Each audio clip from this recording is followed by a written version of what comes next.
এই জিরাফের মতো গাড়িটা আমাদের কাছে আজকে কি করতে এসেছে, চলো তাহলে জানা যাক আজকের এই মিনি ব্লগে।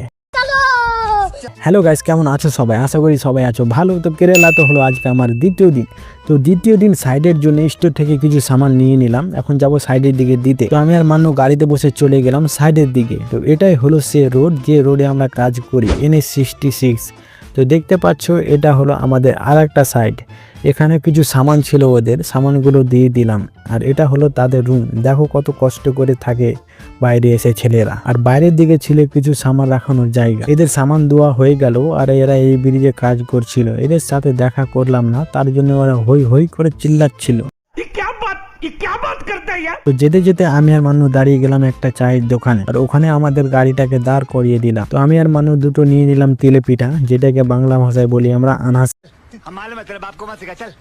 আর দুটো চা অর্ডার করে দিলাম। আমাদের চা চলে আসলো, খেয়ে আবার রওনা দিলাম সাইডের দিকে। তো যেতে যেতে চোখে পড়লো আমাদের একটি গির্জাঘর। এখানে অনেক ভিড় থাকে সবসময়। তো দেখেও কতগুলো মানুষ দাঁড়িয়ে আছে রোডের ওপরে। আজকে তো একটু কম আছে, রবিবার তো এখান দিয়ে যাওয়া যায় না, অনেক জ্যাম থাকে। তারপরে চলে আসলাম আমরা একটা পেট্রোল পাম্পে, কারণ আমাদের গাড়িটাতে ডিজেল ছিল না, ডিজেল ভরবো তার জন্য। তো গাড়িটাকে লাগিয়ে দিলাম আর ভাইকে বললাম ট্যাঙ্কটা ফুল করে দাও। তো আমাদের ট্যাঙ্কটা ফুল হয়ে গেল, আর দেখতে পাচ্ছ বাইরে ডিজেল পড়ছে, কারণ আমরা অনেক বড় লোক।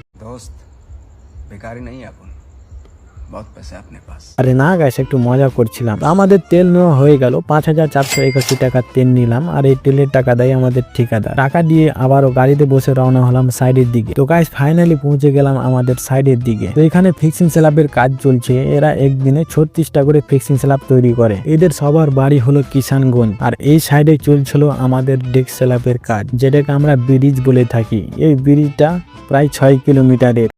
আচ্ছা, हमको सिखा रिया है। এইসব দেখার পরে চলে আসলাম আমাদের আরেকটা টিমের কাছে। এরা ওই ফিক্সিং স্ল্যাবের কাজ করছিল। এরা দিনে 24টা করে তৈরি করে। এদের বাড়ি হলো আমাদের মালদাতেই। এর আগের দিন যেগুলো টিন নিয়েছিলাম এগুলো হলো সেই টিন। এরা এই রুম বানানোর কাজ তৈরি করে দিয়েছে। আজকে এদের রুমটা বানানো কমপ্লিট হয়ে যাবে। আর এই যে দেখতে পাচ্ছ এটা হলো বুম প্রেসার। এটা এসেছে বোর্ডগুলো ঢালাই করবে। এই ব্রিজটা অনেক উঁচু, তাই মানুষের দ্বারা সম্ভব নয় এত উঁচুতে কংক্রিট নিয়ে যাওয়া। উপর দিয়েও গাড়ি আসে না, তার জন্য এই বুম প্রেসারটা এসেছে। তো আজকের মিনি ব্লগ এই পর্যন্ত। দেখা হচ্ছে পরবর্তী ভিডিওতে। खत्म। बाय बाय, टाटा, गुड बाय।